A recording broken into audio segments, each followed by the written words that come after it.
Bonjour à toutes et à tous. Comment allez-vous aujourd'hui? Comment allez-vous vraiment? Comment vous sentez-vous? Cela a réellement fait une différence dans ma vie lorsque je me suis vraiment penchée sur comment je me sentais profondément. Comme je vous le disais la semaine dernière, à propos des émotions, j'ai trop souvent fonctionné avec ma tête, au mental. Alors que bien souvent, pour pouvoir se sentir plus apaisé et installer plus de légèreté dans sa vie, il faut pouvoir aller regarder et surtout ressentir en soi ce qu'il se passe. Ce n'est qu'en se penchant à l'intérieur de soi que l'on peut s'en rendre compte et aussi jauger notre niveau d'énergie. Notre énergie est notre ressource la plus précieuse. Pourtant, combien de fois pouvons-nous sentir que nous en manquons, avant même la fin de la journée? Et si le problème n'était pas la quantité d'énergie, mais la façon dont nous la gérions, et souvent la gaspillons. Donc vous l'aurez compris, aujourd'hui on plonge dans la gestion de l'énergie. Comprendre ses cycles, son fonctionnement, identifier ce qui nous nourrit ou nous épuise, et apprendre à activer nos ressources internes pour mieux faire face au stress.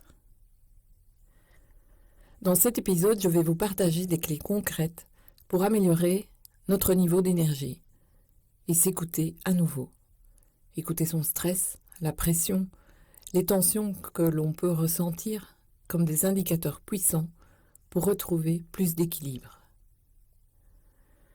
Quand on parle de gestion de l'énergie, cela ne se limite pas à dormir ou manger mieux, bien que fondamental, nous en avons déjà parlé. La gestion de l'énergie, c'est surtout un équilibre subtil entre nos ressources internes et ce qu'il se passe à l'intérieur de nous, nos émotions, nos pensées, nos valeurs, et les ressources externes, nos relations, nos activités, notre environnement. Nous pouvons imaginer que nous avons à l'intérieur de nous une batterie rechargeable, comme notre téléphone, avec une certaine dose d'énergie qui s'épuise au fur et à mesure, mais qui est renouvelable. D'où l'importance de prendre soin de soi, de faire des pauses, de déconnecter quand il le faut. Nous avons pu aborder ces points il y a quelques semaines. En parallèle, il est important de conscientiser que certains événements et habitudes nous rechargent là où d'autres nous drainent complètement. On ne s'en rend pas toujours compte. Et si on ne met pas de la conscience là-dessus, on peut vraiment s'épuiser et fonctionner au quotidien sans l'énergie nécessaire pour accomplir nos projets, réaliser nos objectifs. Lorsque notre énergie est basse, tout devient une source de stress. Tout devient plus compliqué. Les tensions s'accumulent et parfois, même des petites choses deviennent une montagne. Ça vous est déjà arrivé? Moi bien, et ça m'arrive parfois encore. Lorsque notre cerveau et notre système interne sont en stress, en mode survie, notre patience est alors limitée et même de petites tâches deviennent insurmontables. Avez-vous déjà ressenti cela? J'avoue que lorsque ça m'arrive, encore parfois, il y a comme une alerte qui s'allume directement en moi. Oula, il y a quelque chose à faire là. La clé, c'est de comprendre notre fonctionnement, nos besoins et d'ajuster notre quotidien en fonction. En effet, nous ne sommes pas égaux avec notre énergie. Je ne vous parlerai pas ici de Human Design et des différents profils, bien que cela soit extrêmement pertinent, mais il me faudrait bien plus qu'un épisode pour l'aborder de manière complète. Retenons seulement que chacun a un fonctionnement qui lui est propre, et que le savoir permet de ne pas, par exemple, se suradapter à un modèle que l'on nous aurait transmis parce que c'est la voie à suivre. De nouveau, il est important de se rappeler la toute première clé que je vous ai partagée dès le pilote de ce podcast, qui est de se connaître vraiment. En effet, c'est en connaissant notre manière de fonctionner, ce qui nous nourrit, ce qui nous demande des efforts, ce qui est fluide pour nous, ce qui à l'inverse ne nous correspond pas, que nous pourrons nous créer une vie qui nous ressemble et surtout adaptée à notre rythme. De nouveau, comme pour tout, il est important de se questionner.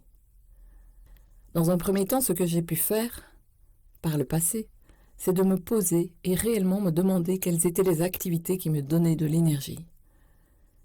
Identifier nos sources d'énergie va donc être la première étape. Nous pouvons nous poser ces questions. Qu'est-ce qui me nourrit profondément? Qu'est-ce qui me rebooste? Est-ce une balade en nature? Un moment de calme? Un échange stimulant? Qu'est-ce que je fais avec plaisir? Qu'est-ce qui m'apporte de la satisfaction? Qu'est-ce qui ne me demande aucun effort, tellement cela m'apporte bien plus que cela me demande d'énergie. Je me souviens avoir fait une story sur le sujet. Suite à 2 journées de formation en gestion du stress que je donnais, le groupe était très sympa. Et pourtant, après 2 journées intenses, et le soir de la première journée, avoir donné une conférence le soir, je me sentais boostée. Fatiguée physiquement, certes, mais cela m'apportait tellement de bonheur, de plaisir d'aller à la rencontre des gens, transmettre, qui est un de mes moteurs, que cela me nourrissait plus que cela me demandait d'efforts. À nous d'identifier ce qui nous procure de l'énergie et de l'ajouter à nos vies. Parfois cela va demander une réelle introspection, mais cela en vaut tellement la peine. Après s'être posé ces questions, nous pouvons alors nous constituer une liste de ce qu'on pourrait appeler nos rechargeurs. De la même manière, identifier ce qui à l'inverse nous prend de l'énergie est essentiel, car le conscientiser permettra peut-être d'adapter les choses afin qu'elles ne soient plus aussi énergivores. L'exercice que je vous propose est de tenir un journal pendant quelques jours en notant d'un côté tout ce qui vous booste et tout ce qui vous épuise. Sachons également qu'il est important de respecter nos cycles énergétiques. Notre énergie fluctue au cours des saisons, des mois et même de la journée. Plutôt que de lutter contre nos baisses de régime, apprenons à les anticiper, à les prévoir et à s'en accommoder. Comme dans tout le discours que je vous transmets par rapport au stress, aux émotions, nos baisses d'énergie ont aussi besoin d'être accueillies. De nouveau, ne luttons pas contre ce qui est, apprenons juste à faire avec. Telle l'eau d'une source qui s'infiltre et qui, même face à un obstacle, va chercher un autre chemin pour passer en douceur. Trouver l'apaisement passe par le fait de respecter ce qui nous est propre, notre rythme, et ne plus être en lutte contre nous-mêmes pour correspondre à ce qu'il faudrait. Prévoyons aussi des pauses après des tâches exigeantes et adaptons nos activités à nos moments de haute énergie. Sachons déjà si nous sommes plus concentrés le matin, par exemple, ou plutôt en fin de journée, pour certains types de tâches. Planifions nos journées, nos semaines, en fonction de ce qu'il en ressort. Et pour ce qui est incontournable, difficile de réadapter en effet les rythmes de travail quand on a un patron, trouvons une manière de fonctionner dans le respect de soi. Parfois, on n'a pas besoin de tout révolutionner, mais juste distiller quelques adaptations qui auront de grands effets. Cela peut être par exemple de se prévoir des plages de travail, réunions, etc. de plus ou moins 90 minutes en focus total, c'est-à-dire sans notification, sans interruption, etc. et puis s'accorder une pause de 10 à 15 minutes. Bien entendu, parfois, on a l'impression d'avoir un réservoir vide, qui n'arrive plus à se recharger.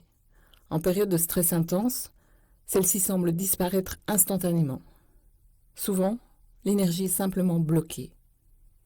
C'est d'ailleurs ce que l'on fait en kinésiologie, aller rechercher quel est le stress prioritaire à libérer et où se sont créés des nœuds qui ont bloqué une certaine énergie en nous. Le but étant de la faire recirculer. Dans tous les cas, reconnectons-nous à notre corps comme porte d'entrée et utilisons à nouveau nos ressources internes pour permettre à l'énergie de revenir. Pratiquons régulièrement des techniques comme la respiration profonde et également des techniques d'ancrage et de centrage dans le moment présent pour débloquer cette énergie et retrouver notre calme. Il y a aussi l'EFT, qui est une technique de libération émotionnelle que j'ai introduit dans l'épisode de la semaine dernière. J'y reviendrai plus longuement dans l'épisode numéro 12. Cette technique nous permet de refaire circuler l'énergie et de libérer ce qui doit l'être.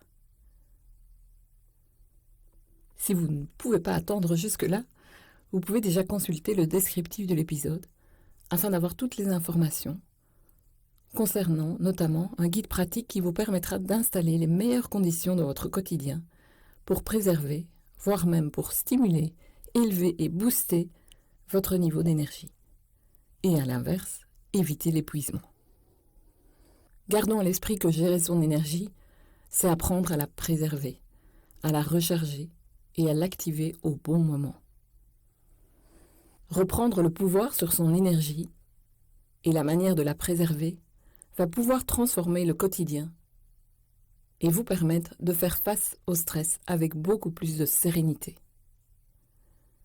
Commençons dès aujourd'hui en identifiant dans l'immédiat une activité qui nous recharge et accordons-nous ce moment, même s'il ne dure que quelques minutes, afin de recharger ses batteries. Si vous pensez à des personnes autour de vous qui auraient besoin d'entendre cette piqûre de rappel, n'hésitez pas à partager l'épisode. Et en vous souhaitant tout le meilleur, je vous donne rendez-vous la semaine prochaine.